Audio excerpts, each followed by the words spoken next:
Bukod sa traffic, isa sa mga reklamo ng ilan nating mga kababayan na nagko-commute araw-araw ay mga isnaberong taxi driver. Dahil dyan, isang teknolohiyang binuo ng LTFRB katuwang isang taxi operator para mas maging ligtas at mabilis ang pagsakay sa taxi sa Metro Manila. Kung ano po ito, alamin natin sa report ng aming kasamang si Tina Pag-ibina. Ang taxi ang sinasabing pinakamabilis at pinakaligtas na pampublikong sasakyan, tila nagbago na ito sa pagdaan ng panahon. Sa dami kasi ng insidente ng mga hold-upan na sangkot ang mga taxi, marami sa atin ang nag-iisip na hindi na nga ligtas ang sumakay dito. Malaking dagok ito para sa maraming taxi operator at mga driver na hindi naman nasasangkot sa mga insidente. Kaya naman kasabay ng patuloy na kompetisyon at paglawak ng teknolohiya, isang mobile application ang laan ng isang kumpanya ng taxi sa pakikipagtulungan sa LTFRB para sa mas maayos at ligtas na taxi booking process.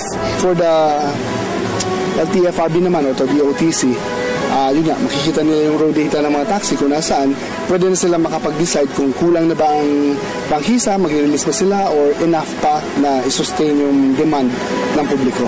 Oras na makapag-book ng taxi gamit ang app na pwedeng i-download sa inyong iOS at Android phones, magkakaroon kayo ng kopya ng plate number at pangalan ng driver na sasakyan ninyo. Noon ay traditional yung kailangan ka mag-antay or tumawag sa telepono or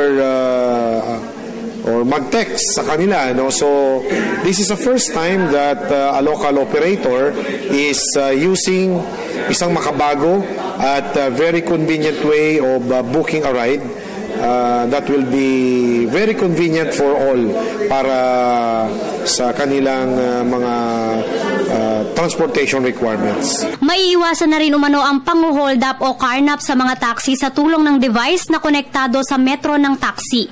Mas komportable kami pagka may ganito kasi mayroon kaming extra kita dyan eh. So mas maganda kung mayroon kaming ganito, ma'am. And then sir, sa safety niyo po? Mas safety yan, ma'am, kasi yung mga matatakot na yung mga hold-upper na mag-hold up kasi mamomonitor na sila eh. Monitor kami.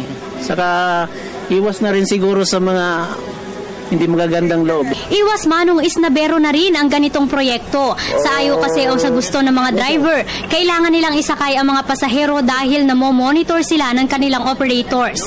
May policy ang RNE na no decline issue. Makikita na, with the system, makikita ng RNE kung ilang beses na di-decline ng isang taxi driver. So pwede nila isummon yun kung bakit. And from there, pwede nila ma-check kung traffic ang issue. So pwede nila isummon yun. Nasa 500 units ng taxi ang unang kinabitan ng ganitong device. Para sa Telebisyon ng Bayan, ako si Dina Pag-ibina.